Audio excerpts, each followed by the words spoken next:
बिस्मिल्लाहिर्रहमानिर्रहीम। अस्सलाम वालेकुम स्टूडेंट्स। भाई मैट्रिक क्लास है, केमिस्ट्री की बुक है। अच्छा स्टूडेंट्स, आज जो है 3 छुट्टियां पहले थी, 2 छुट्टियां हुई थी गवर्नमेंट की तरफ से, मंगल बुध की, बुध जुमेरात की। हाँ, तो अब दोबारा 2 छुट्टियों की और अनाउंसमेंट हो गई है बारिशों की वजह से ही ना। तो बहरहाल वो तो ठीक है, जो कराची में है उनके लिए ठीक है, बच्चों के लिए कि छुट्टियां उनको मिल गई। लेकिन ओवरऑल देखा जाए तो पूरे पाकिस्तान में सूरत हाल बहुत ख़राब है।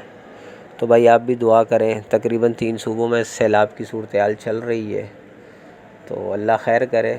जो जहाँ फंसे हुए हैं उनके लिए हम भाई दुआ गो हैं। तो आप भी ज़रूर सोचें, सिर्फ छुट्टियों को एंजॉय नहीं करना, और अल्लाह हम सब पर रहम फरमाए। अच्छा जी, चलते हैं। केमिस्ट्री का ये जो है हमारा जो सेक्शन चल रहा था, इसमें चैप्टर चल रहा था, चैप्टर नंबर 1, ठीक है, केमिकल इक्विलिब्रियम। तो इसमें हमने एमसीक्यूज़ कर लिए थे। आज जो है मैंने इसका सेक्शन डी जो है न्यूमेरिकल्स, चूँकि 3 ही न्यूमेरिकल्स थे, और भी हैं 1-2 छोटे छोटे दूसरे उसमें क्वेश्चंस में, लेकिन वो न्यूमेरिकल्स की तरह नहीं है, ये मेन न्यूमेरिकल्स है ना। तो ये आज जो है हमने कर दी हैं, इसको आप ज़रूर चेक करें, मैं आपको बताता हूँ। भाई न्यूमेरिकल समझने से पहले आप अपनी बुक के जो हैं कुछ पेजेस हैं, जैसे पेज नंबर 6 है, 7 है, उसको ज़रूर रीड कीजिएगा। फिर पेज नंबर जो है 11 है, तो आपके फ़ायदा होगा, समझने में आसानी रहेगी। पहला न्यूमेरिकल है dinitrogen tetroxide N2O4 decompose into nitrogen dioxide NO2 in a reversible reaction. Drive equilibrium constant expression for the reaction of decomposition. Also interpret unit of Kc for balanced chemical reversible reaction. अच्छा भाई, एक तो हमें जो है ये reversible reaction है, और इस एक्सप्रेशन को हमें जो है रिएक्शन को बताना है, और दूसरा इसका जो है यूनिट बताना है। 2 चीज़ें इसमें। अच्छा जी, अब इसमें पहले तो हमें ये देखना है इक्वेशन बैलेंस है कि नहीं है। तो वो हमें नज़र आ रहा है कि इक्वेशन बैलेंस नहीं है, क्योंकि N2O4 है जबकि वहाँ NO2 है। तो 2 की ज़रूरत है, तो हमने 2 इसमें पुट कर दिया। मैंने खुसूसन लिख दिया कि प्रोडक्ट साइड पे हमें 2 लेना है, ठीक है। तो ये हमारी इक्वेशन जो है वो बैलेंस हो गई। अब according to law of mass action, ये पेपर 6 पेज पे आपको सब कुछ बताया हुआ है। Rate of forward reaction, rate of reverse reaction, ठीक है। तो फॉरवर्ड रिएक्शन वो है जो रिएक्टेंट लेकर जा रहा है और प्रोडक्ट बन रहा है, और रिवर्स रिएक्शन वो है जो प्रोडक्ट से रिएक्टेंट की तरफ आ रहा है। तो यहाँ पे expression for equilibrium constant Kc is, तो Kc is equal to RR और डिवाइडेड बाय RF, यानी reverse reaction divided by forward reaction, ठीक है। तो क्या है, प्रोडक्ट डिवाइडेड बाय रिएक्टेंट, क्योंकि प्रोडक्ट ही मतलब हमारा रिवर्स रिएक्शन है और फॉरवर्ड रिएक्शन हमारा रिएक्टेंट है। तो यहाँ हमारा जो प्रोडक्ट है वो NO2। अब इसमें जो है हमें इस तरह से पावर, जो 2 बाहर था 2NO का स्क्वायर, वो दोनों को जो इसमें शो कर रहा था वो पावर दोनों के लिए है। तो वो हम यहाँ पे पावर ब्रैकेट के ऊपर ले लेंगे, जैसे मैथ में लेते हैं कि दोनों को वो पावर मिल जाएगी। और इसी तरह जो है रिएक्टेंट में हमारे पास क्या था, N2O4। चूँकि इनकी अपनी अपनी पावर अलग अलग थी, रिएक्टेंट थे, तो इनकी पावर ब्रैकेट के ऊपर कुछ नहीं आएगी। अच्छा जी, अब हमें Kc क्या है, अब इनकी हमें जो है वैल्यू यूनिट लेने हैं। तो यूनिट क्या होता है, मोल इंटू डेसीमीटर, ठीक है, -3 पावर के साथ। तो अब ऊपर वाली ब्रैकेट में चूँकि हमने जो लिया है मोल डेसीमीटर -3, उस ब्रैकेट के ऊपर पावर 2 है, तो वो हम यहाँ लिख देंगे। जबकि जो नीचे रिएक्टेंट है उनकी पावर कुछ नहीं है, वो मोल डेसीमीटर -3 की सिर्फ सिंगल ब्रैकेट आएगी, ठीक है। अब यहाँ पे मेरे पास कट करने का ऑप्शन नहीं था, तो मैंने यहाँ आपको सामने लिख के दिखा दिया, जैसे मैथ में होता है कि ऊपर 2 पावर है और नीचे 1 है। तो 2 में से -1 किया तो 1 पावर बच गई, और 1 लिखते नहीं, आपको मालूम है। तो मोल डेसीमीटर -3 जो है मतलब ये हमारा आंसर आ गया। तो ये पहला जो MCQs है, इसमें मैंने तमाम चीज़ें अप्रोप्रिएट लिखी हैं ताकि आपको समझ में आ जाए। नेक्स्ट में हो सकता है जल्दी में मैंने काम किया, तो लेकिन आपने फ़र्स्ट जो न्यूमेरिकल है उसको देखते हुए सब में डेटा इसी तरह से बनाना है और इसी तरह से उसको सॉल्व करना है। सेकंड न्यूमेरिकल है PCI5 अच्छा कॉमा है, PCI5 के बाद कॉमा है, PCI3 and CI2 are at equilibrium at 500 kelvin in a close container and their concentration are. तीनों की कॉन्सेंट्रेशन दी हुई है। पहली 0.8 मल्टीप्लाई बाई 10⁻³ मोल डेसीमीटर है, फिर इसके बाद कॉमा है। तो यानी ये भी रिवर्सेबल रिएक्शन है, ठीक है। तो इसको भी आपने, और दोनों की पावर भी दी हुई है, सेम है, दोनों की पावर्स कॉन्सेंट्रेशन दोनों की सेम है दूसरों की। Calculate the value of Kc for the reaction along with unit. Kc भी हमें मतलब कैलकुलेट करना है और रिएक्शन भी यूनिट के साथ बताना है। तो सबसे पहले तो हम कॉन्सेंट्रेशन लिख लेंगे। PCI5 की लिख दी, फिर PCI3, फिर CI2 की, तीनों की मैंने कॉन्सेंट्रेशन यहाँ पर लिख दी है।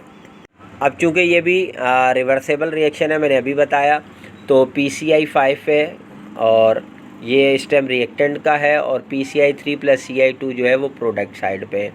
लेकिन मतलब ये रिवर्सेबल रिएक्शन है, आप समझ रहे हैं। तो यहाँ पर अच्छा, ये जो एरो है मेरे पास वो वाले एरो मौजूद नहीं थे, तो मैंने इसलिए ये इस एरो से आपको शो कर रहा हूँ कि रिवर्सेबल रिएक्शन है। तो फार्मूला वही है, Kc का प्रोडक्ट अवर रिएक्टेंट, ठीक है। तो हमारे पास प्रोडक्ट क्या है भाई, PCI3 और CI2, और जबकि हमारा रिएक्टेंट क्या है, PCI5, ठीक है। ये बात याद रखिएगा शुरू न्यूमेरिकल में कि जो लेफ़्ट हैंड साइड है वो हमारा रिएक्टेंट होता है, और जो राइट हैंड साइड होता है वो हमारा प्रोडक्ट होता है, ठीक है। तो इस हिसाब से फार्मूला बनता है।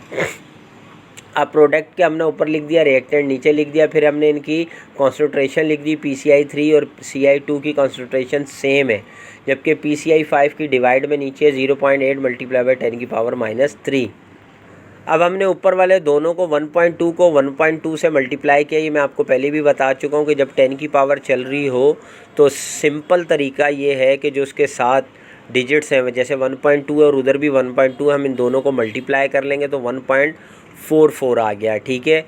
और ये भी -3 है 10 का, और वो भी -3 है, +10 -6 आ गया, ठीक हो गया। नीचे हमारी 0.8 मल्टीप्लाई बाई 10⁻³ है। अब क्या होगा कि हम 1.44 को डिवाइड कर देंगे 0.8 से, और 10 की पावर -3 ऊपर ले आएंगे, प्लस हो जाएगी, तो -6 + 3 हो जाएगा। तो हमारे पास आंसर आएगा Kc 1.8 मल्टीप्लाई बाई 10⁻³ हम ये भी आंसर लिख सकते हैं। लेकिन 10 की पावर -3 को ख़त्म करके अगर हम लिखना चाहें तो Kc = 0.0018 मोल डेसीमीटर -3। दोनों आंसर सही है, जहां आप ख़त्म करना चाहें। तो ये हमारा आंसर आ गया। अच्छा जी, थर्ड न्यूमेरिकल में क्या है, the value of Kc for the reaction is 1 multiply by 10⁻⁴। Kc की वैल्यू दी हुई है रिएक्शन की, ठीक है।